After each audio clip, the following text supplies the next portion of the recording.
Jeg har Jesus valgt å fylke, og han nummer 1 i heften.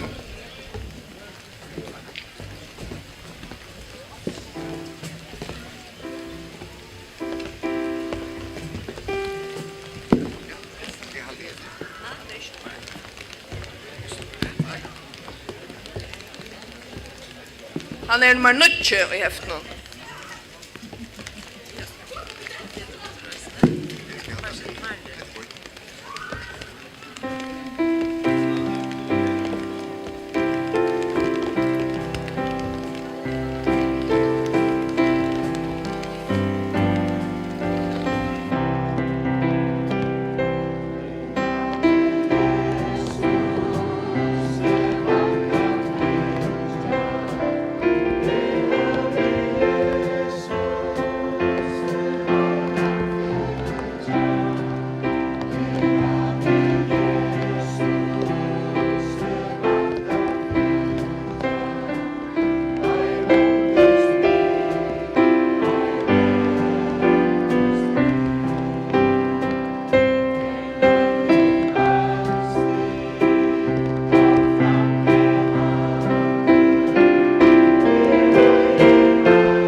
Jeg ferdig å bjøre ødlån.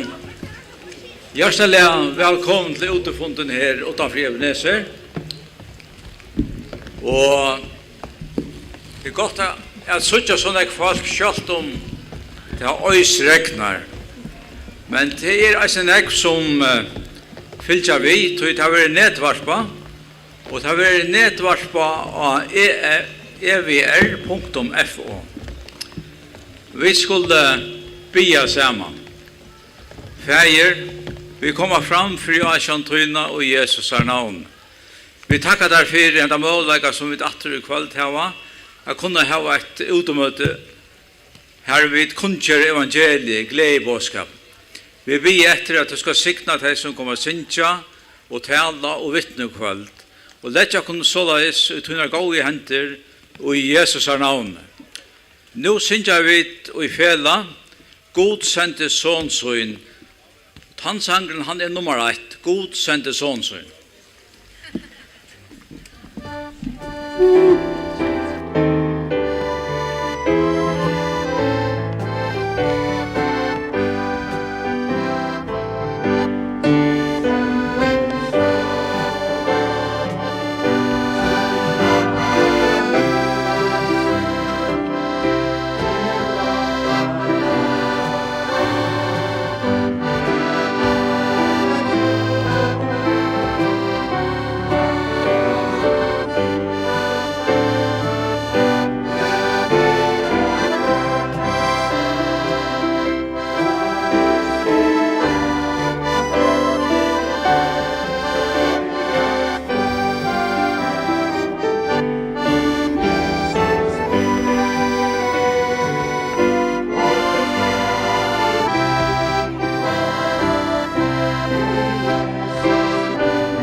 Sangkor Ebenezer for nå å synge en sang som heter En frelstor syndare, som just det som vi dere.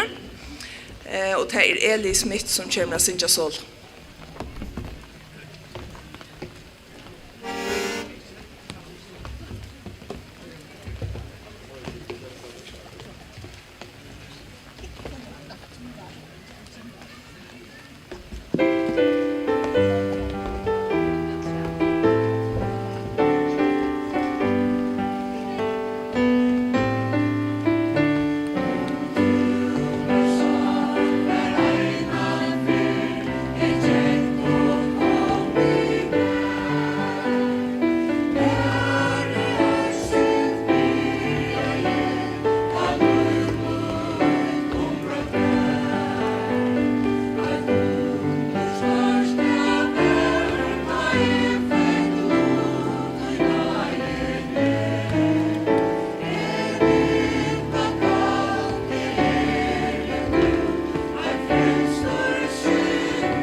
rosa mer av tui gjør det etla som tui verst til einans fremor god han tøtjina skal få hver vær ei han og karlaika vel lette med best av nøye gods ein frelstor syndare ja best ein frelstor syndare ta in deg og dømmer stå løste han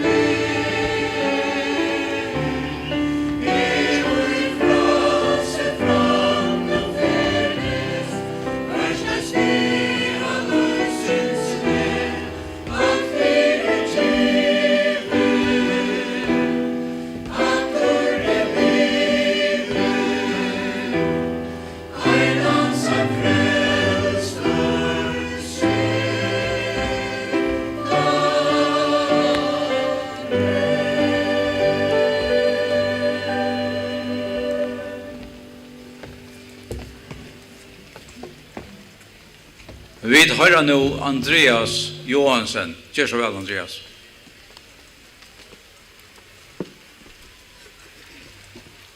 Ja, god kvöld.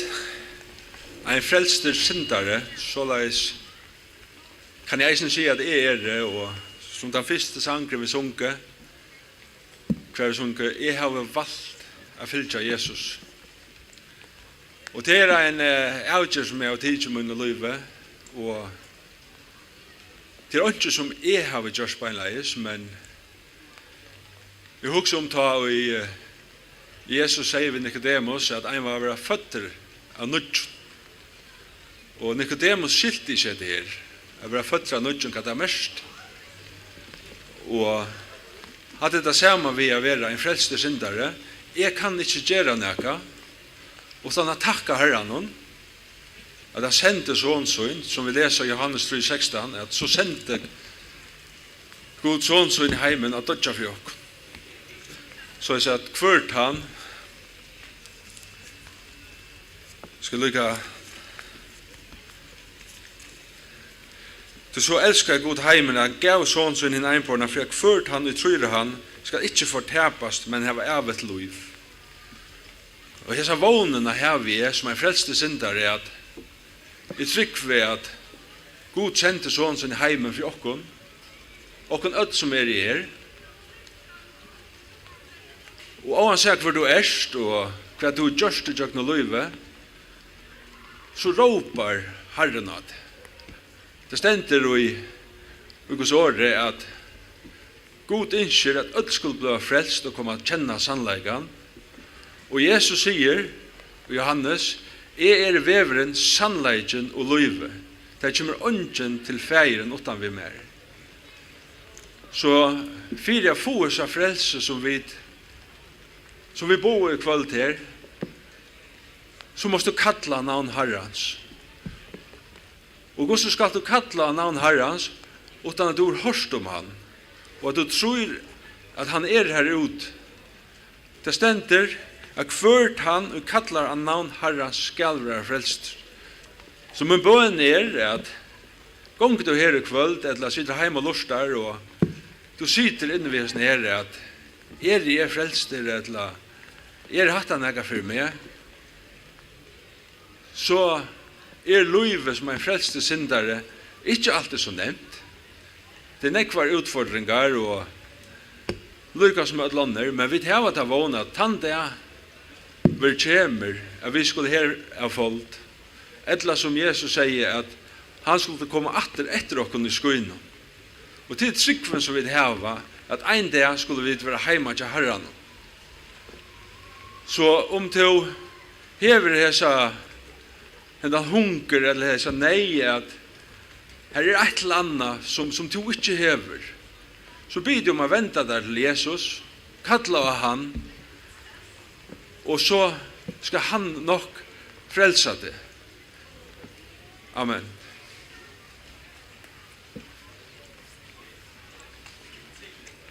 Vi synger nå i fela.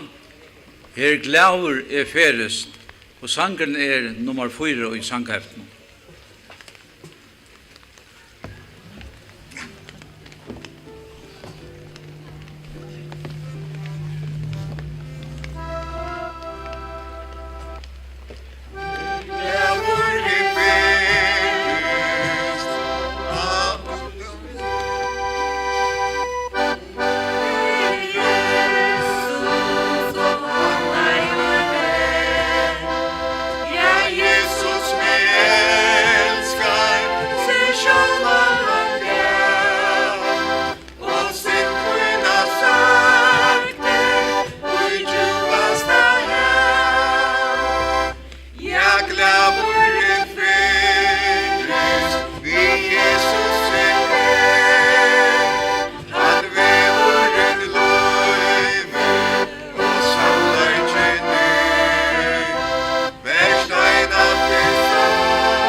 Nu hører vi Helene Wang.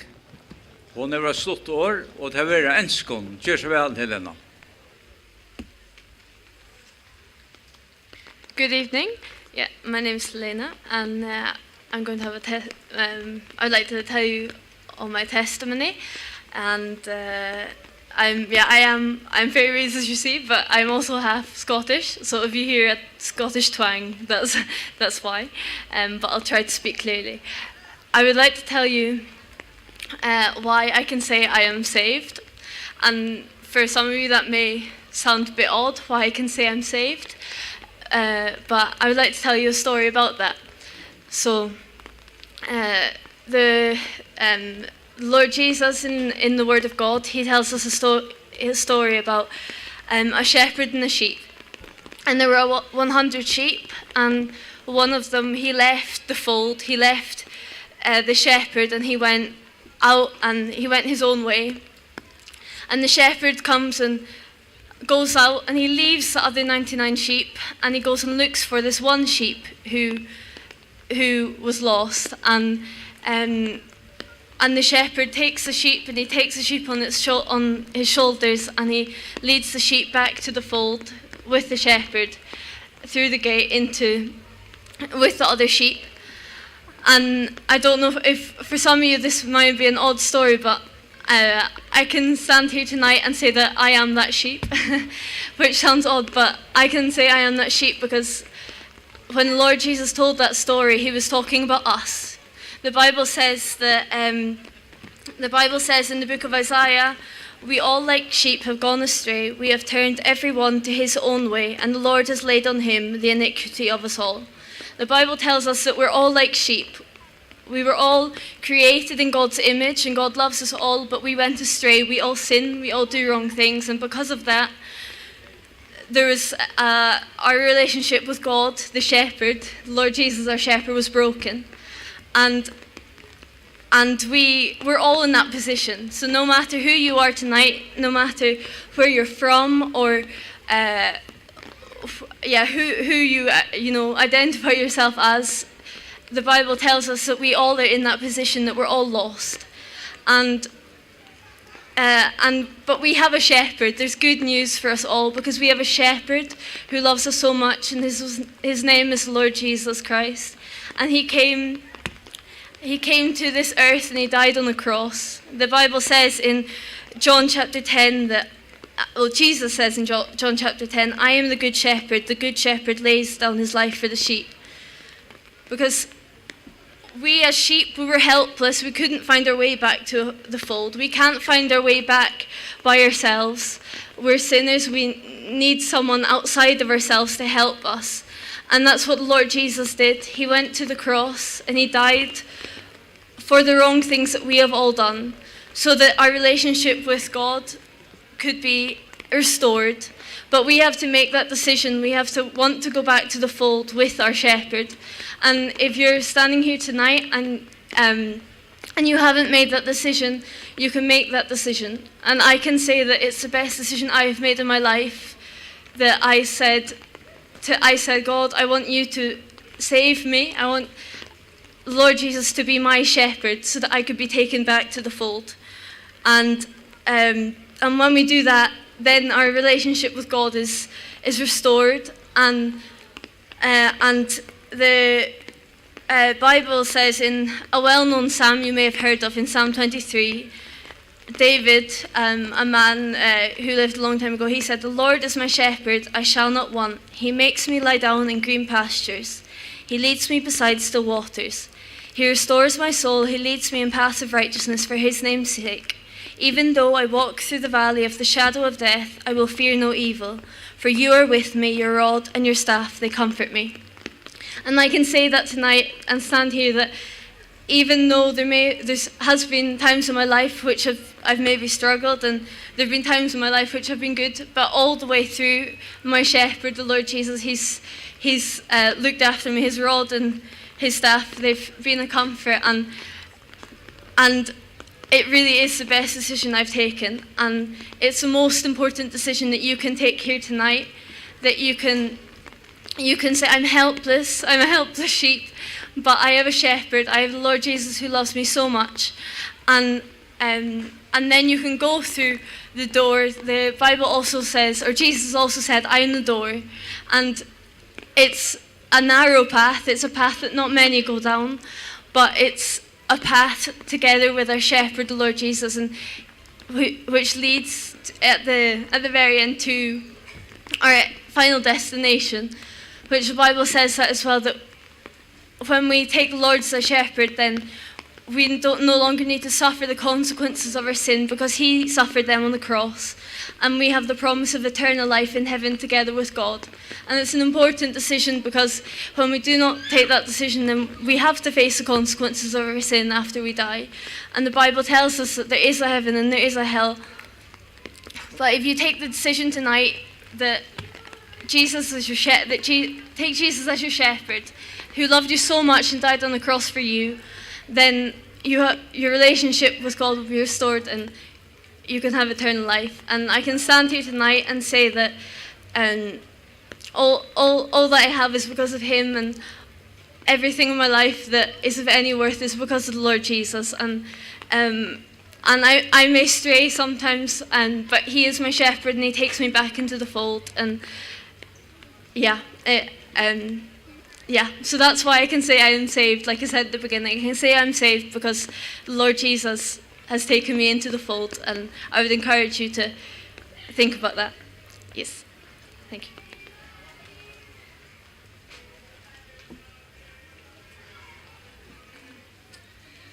Sangkåret for at synja, det sjankeren stendur to av vea måte. Og just som Helena var inne i, så det godt vi travet her. Til Nile sier, hver enn så erst, hver enn så ferast, god just her, vit her, ser hva kan gjerast. Han ønsker å være okkara herre, og vi skulle bare rette ut av strålen og kalla han, så han bætt her.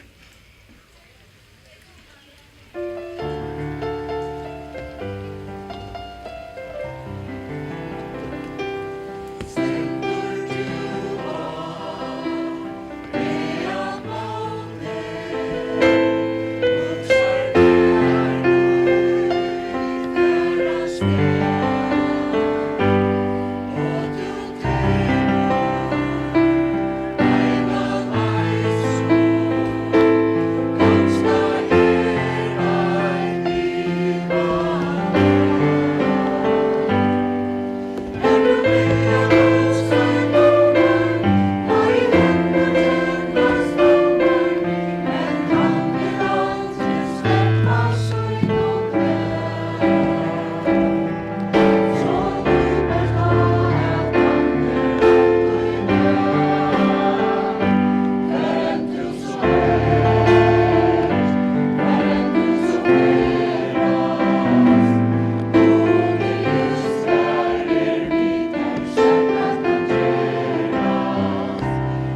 hører vi Arne Simonsen, og Arne han kommer ur Kvannasund, Kjørsvelarne. Jeg skal lære seg en vittnesbord, og det stender alltid det er lære seg en vittnesbord for allmenningen. Det tar forholdt og i opprørsen, men det er også anlagt som bøtten hans er vittna om Jesus Kristus, av livet som bøtten hans er. Og det som jeg også sier om, det stender i Matteus 19, at her kommer en unge med over til hans er. Og han sette enda spørningen til Jesus, hva kan jeg gjøre for at arva av et liv? Og til det alt dreier seg om her, i okkara jøriska livet, til hver verje ta og i alt i seg. Det var spørningen han sette, dette var en unge med over som 80 alt, det stendte 17 her at han var ryker. Han kunde leva sitt liv som han ville, kunde alt gjøre alt, og ikke for avnokta seg selv. Men han har jo valgt dette, å leve et rett liv, og ta han sett enda spørningen, ta sier Jesus vi han, og til han leser vi rettelig skjoldan om, men vi leser det i Matteus Evangeliska, at Jesus setter loven opp for honom. Og hva vi der hjelper leist til loven kommer fram til okkara livet til at arva av et liv. Og han råknar han opp, og det er det sørste bøye som han råknar opp, som jeg lykkes stekka vi her i kvöld. Da han sier hetta, Jesus sier hetta vi han, at elska nasta søgn som seg sjálvan. Og hvis vi nå stekka av en luttla løte og færa hoksa, og jeg til styrke, et at han farløyka i min løyve til tøyer og til øyne for jeg tøy at elska min nasta, man sier nei. Men hesen unge med sier Jesus, alt dette har vi hilde fra tøye var unker. Han sier en av bøynleis likt opp i ansiktet av Jesus Kristus. Og så løsner herta, men lova var godt at Kristus kom, og han var ente lovarinnar, øynene kvar til frelse som tror. Ta også jeg særlig om Marste, ta i ter systrene kjente på, som vi leser seg i Johannes Evangelion, at han som du elskar sjuker. Og Jesus stråla jo, så kom han til endan, for det var gengtner, og Marste for etter vita, ta i Narskas Betanien, og han blega i alt fra seg. Og som en kan tronjavits til er løvnen å kasta alt fra åkken, og fære haven og løte sammen av Jesus. Det er til at dreier seg om kæra sal. Det er å blegge alt fra seg og fære til Jesus. Og som de møtes her, til førsten sier vi han, Herre, Herre, hei til å være her, så jeg brøver ikke døy. Og han fære til oss vi henne. Og det er en underfått samtale som her kommer til skjøntar, til henne og Marste. Og øye til samtalen, øye til hettan, at du kan si hettan, at du er en frelste syndare, og hva var det Marsta sier vi Jesus? Jeg vet at du er Kristus, Jesus Kristus, senter av gode, han som kom og skal i heimen. Trøst du Jesus, sier Jesus, ja, jeg trykker. Og hva er det sånn til folk? Trøst du at Jesus Kristus er kommet, hentan heima frelsa til han. Takk om utrån i etter kvöld, kære salt, for aldri enkra til han. Stegga han, og hugsa om hettan. Herren sikne så får vi år om Jesus Kristus. Takk om utrån i etter kvöld. Amen.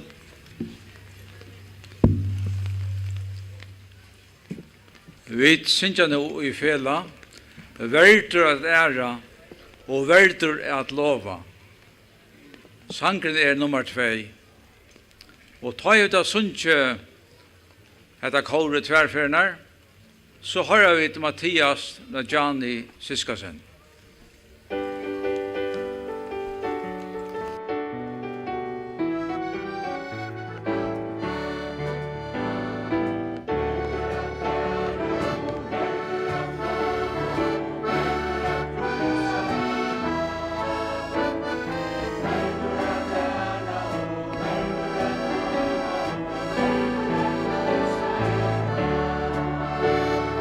At det var frelst med trøkk og lapses til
God kvöld.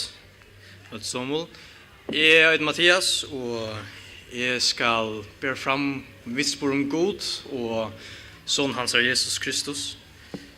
Jeg har sagt stedet siden Ólavsøka i død, og det står seg at Ólavsøka så hater halda vi til okkara sannløyga som føringar og okkara tøytning som føringar, og vi minner av det virus som vi hava, og hver vi der som føringar.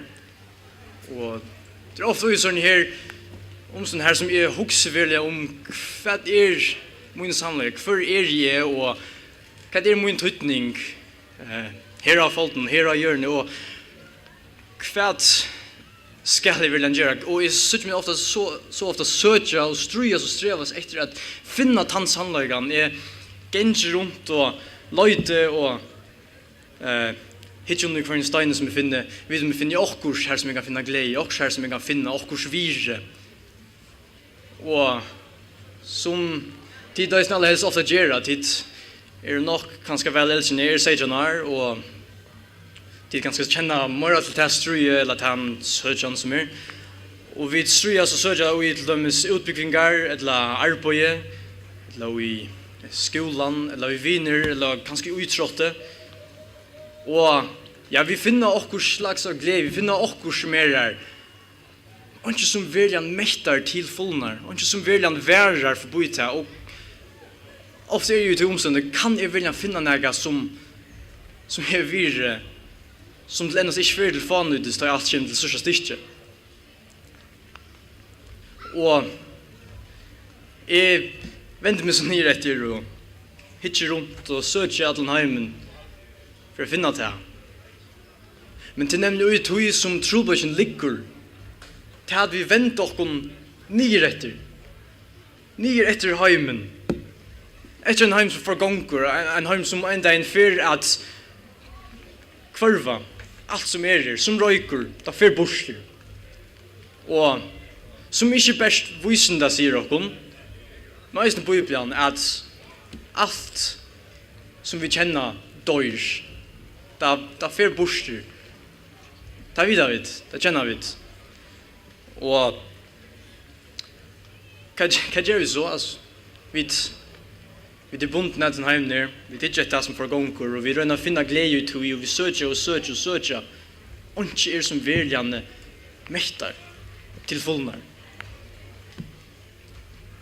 Men hvis vi venter oss bort fra henne heimen her, og hittar opp etter, hittar forboi det som forgonger, forboi det som er fattelt, forboi det til henne er vi god. God som stender her, som har skapt alt, som er fra byrjen til enden, han som har skapt okkom ødel, vi vire, han som kan gjøre okkom okkar samlag, han og bæra han, og han som sendte sånn sin Jesus, han som ikke gong sparte sin egna sån, men offra i han, og gav han opp til okkara, fire båt, for synder okkara, og at fjalla alt det skøyva som vi tar var gjørst. Og hvis det er Jesus, han sverer henne spørningen som jeg så ofte finner meg, hva er meningen vi løyve? Hva er jeg her? Vi vet alt som stand her, vi vet at vi vet alt finner ikke også i fjellag, så det er løyv, vi liva. Hva gjør vi til løyve? Jesus sverer det. Han sier det en setning. Han sier, jeg, og bare jeg, og ingen annar, jeg er veveren, sannløyken og løyve. Han er veveren som vi skal genge etter. Han er sannløyken som vi skal live etter, og han er hitt evig løyv. Og best, og i hånden finner vi alt det. Og han er veveren til himmels. Han er det som vi så ofta søker etter, så ofta løyta. Og God gjør oss til bøye til alle folk. Han sier at vi skal vente vi. Vente vi fra syndene, vente vi fra det, og skikk av Jesus, skikk av Herren Jesus. Til han er avsett det, når han skal døme alt. vi vet ikke om vi tar den i morgen. Jeg kan ikke si at det er fullnær for deg nødt. Du sier han, venter vi og trykk for han. Han sier, jeg veveren, sannhet og løyve. Amen.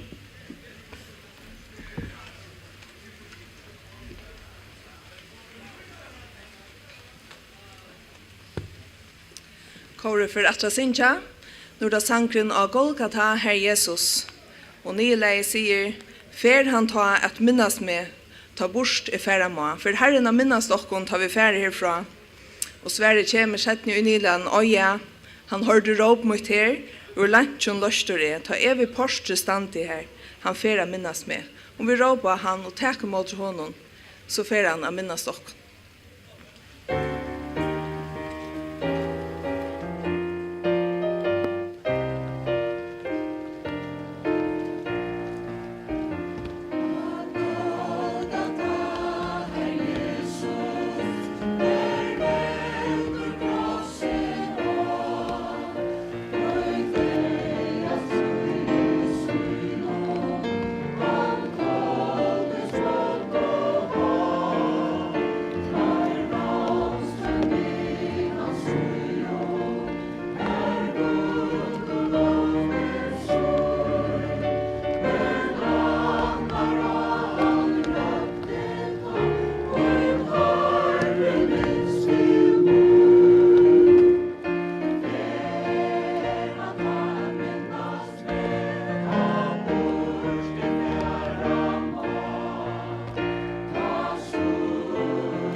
Vi hører nå Svenning av loftet.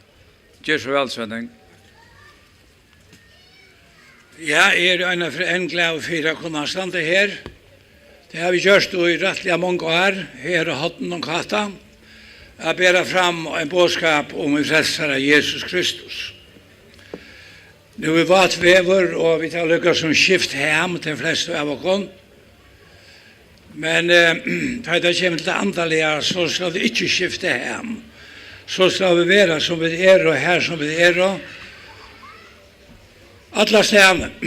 Nu stand jeg særlig hikvo her i kveld, og hendan hikvan ber en særlig bådskap. Tror jeg at av hese hikvene stendur her, av enskon stendur det Christ is King. Kristus kongur.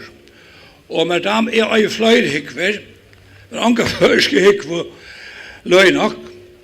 Men jeg stand til seg hikvene her i kveld, og kan fortelle deg en søv om hvor så godt at tåna rønt flagg, at sier øren på øren fra hver vi vet at frelsene herren tar gjør at hava hikver og tar hava bonar, og frelsene herren bygd opp som en vanlig herrer. Vi hermannen, vi løytnanten, vi sersjanten, og majoren, og generalen, og øren vi. Og oberstløytnanten, og så videre. Og til alt godt om det, de tåner rønnflagg, og det vil jeg øsne, tog jeg en frelser, samme frelsere, som de øye og de øye samme frelsere som Men 4-2 år siden, da jeg ferreist, og i middelen Ørknøyer og Edinburgh, jeg skulle jo hjem til før jeg var misjonsfer, og i Ørknøyen, og da jeg flå ferlendig i Edinburgh, tenkte jeg at jeg så gav at jeg i Edinburgh for til førjer, at jeg skulle sitte i frie inntil hine var ferden ut og flåferden, inntil alle førene vi ut. Og jeg har seg hikvene vi, og holde av søgene av meg her, og så tenkte jeg, nei, nå først du ut i buna. Henda buna som bor fra hver vest, Christ is King. Kristus kongur. Og så stender I love Jesus. Og så sette jeg henne hikvene, og jeg var søgnaste med over ut og flåferden, og da jeg kom fram her i møte utgangene skulle fære ut, da stod selv flåskiparen her. Og jeg legger mest til at flåskiparen, han gløy med som kommet fram etter, og da jeg kommet fram til hans her, så sier han vi med av enskom, I agree with you. Det vil si, det samtidig ved det. Han lyset her, Christ is King. Og hatta kunne vi gjøre, hatta vil jeg si at vi ødtikken her, som Guds bøten her, smægist ikke vi at vi kjenner hver og tid og hver og tid For 14 døven søgjene var konan i Oslo, og vi var en halvan dag sammen ved Njald Djurhus.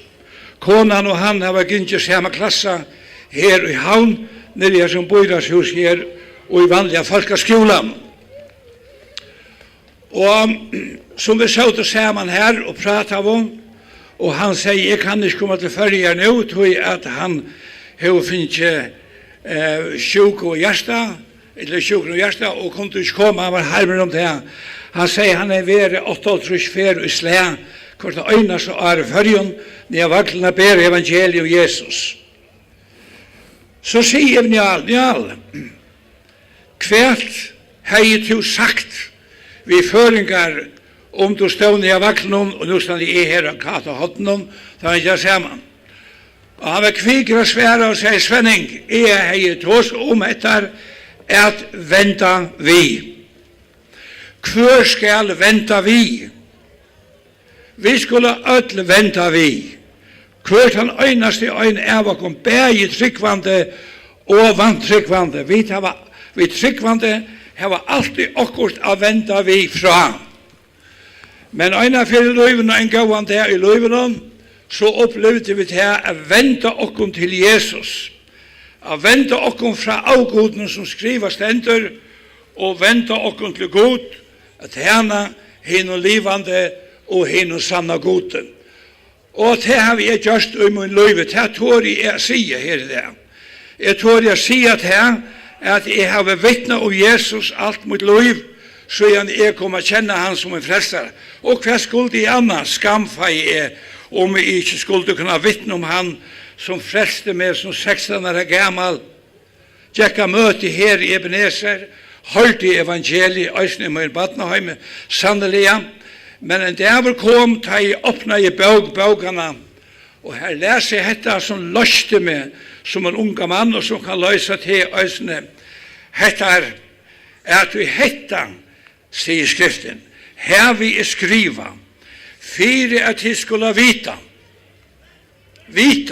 ikke gita og halta og mulig, men fire at de skulle vita, at de heva,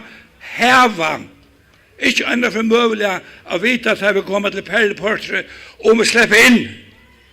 Her nede kunne vi vita, fire at de skulle vita, at de heva av et liv, tid og tryggva av navn Guds sonar. Hatt det som jeg har vittne om, og hatt det som vi høyta akkurat einstakan, vende deg til mig, sier Herren, atler endar gjerrarinnar, tog jeg god, og ønsken annar til, ønsken annar frelsar utan Jesus. Gå tid som lusta her, og taka deg stunder her, og i vatveggrunnen av lusta etter okkon her, som standa her, vende vi til Herren, og som skriva stendur eisne om Jesus, at han var saltur for brott okkara.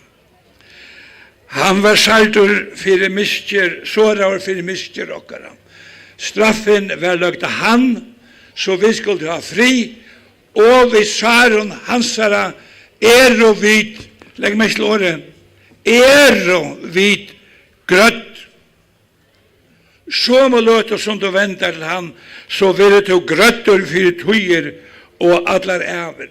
Etter samme bådskaper som Peter bær fram, den første kvildsomdagen og i kristne samkommende, og Jerusalem, han sier, vende vi, og han sier, øsne, lete deg om frelsa, fra esse rennvark og alt, feit og i anna sinne og vende vi, så synder tykkara kunne være fyrirgivnar og løvganar tøyer koma fra Asjaun Herrans. Vi leser om en unga mann, så det hørst om han så ofta tå som han, henda mannen som får ur heimen, fra fægersøynen, sånne karleksfotla, elskande fæger, og han får en halt æra løy og spilte alt, alle ognsøyna, alt løyvsøyt bostor, til pura svarta ånds, og i synd og elendighet. Og han kom så lengt, at han får å passa svin. Han får enda å passa svinen, og det stender om han, at han tråa i etter at eta det samme som svinen i auto. Men det stender ikke skriften at han fikk løyve til det. Han var å dodge hunger. Og kanskje at du rønt nek vi som løyve. Alt møvelet rønt det imiska. Men det ikke givet til frie salene. Onga visso, ikke neka som helst for det kommande. Men i kveld hører du bådskapen om Jesus som kom å gjeva evet løyv til han som tror einfalt. Så einfalt som det kan være at Jesus døye for til å Golgata. Og han kan frelsa til nu om du kallar av han av öllun hjertatøynen. Gjer til, let han få av tøyna sal og til liv øysene. De lærte til prentare av sinne ikke lengt higgjane fra og bli bøkjer av brekka. Ta være vidt til å gjøre et iskjengasavn. Og iskjengasavn til Thomas Napoleon Djurus. Og jeg halde sjálva til at det er det beste iskjengasavnet som finnes av føreskånd. Og her isker Thomas Djurus hettar, og i natt jeg øyna kvist, best klokkan heler tøymaslu syne, Og jeg kjenner at og i så som og natt gonger løsens herre og i salar høll mine. Og jeg sier vågjare, og jeg vant i at høyra rødd hansara, hon som holdest edens ostagær, og jeg fjælest fyrir herra munnen, jeg krek vi anlitt mot, tog jeg veit ikke svær. Og han hadde fram, og sier, deiratur vant i at høyra ekkaua, hansara veldu av daumara mal, hansara som ui hese som og nått, gonger i djøgnon øyna tauma sal. Min sal ikke taum. Og jeg minnes en dagen, da jeg møtte Thomas Djurus her, av gøtene her, og jeg sier ved Thomas, mønte du hatta som du festige ble? Han sier, ja, Svenning, jeg mønte kvørsta øynasta 8 år av tog som festige ble. Han kjente jeg salen vært hjem. Gustav og vi ved Thomas vet jeg ikke. Men Herren kan fylle denne sal om du kjenner til tauman i kveld. Og han kan gjøre en fylling som oppom alt annet som her av folk. Han kan fylle det ved himmelskare glede, himmelskum frie og fyrirgjeming hans herre for tøyr, og der kalla av navn Herrens, og to skalt vera frelstur, sier Guds år.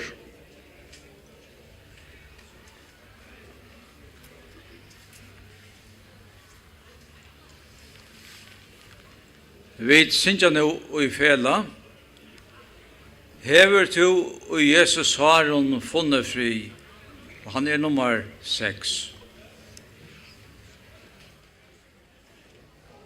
Hever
Vi kjøtt kom til endan av hæson utemøtene.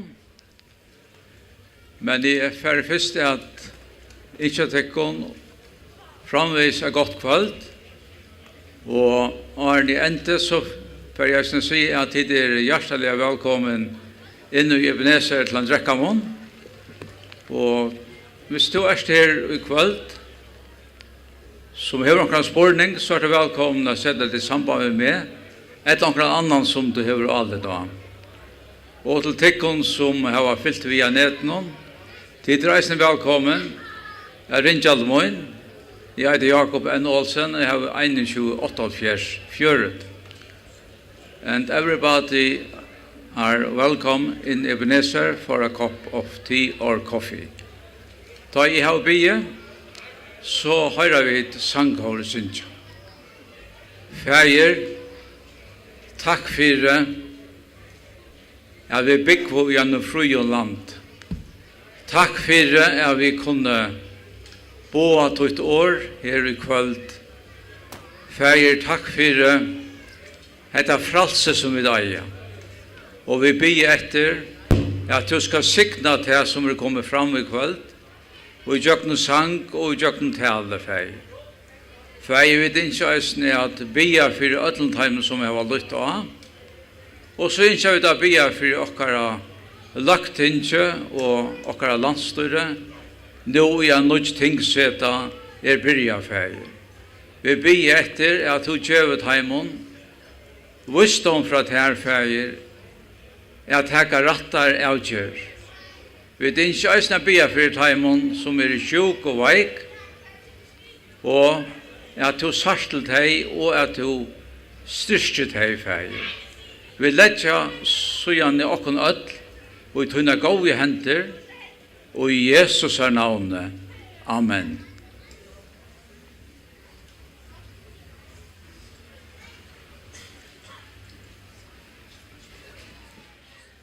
Han sørste sangeren som kårer for å synge kvært kan som navnet Jesus ukka et bira brøst.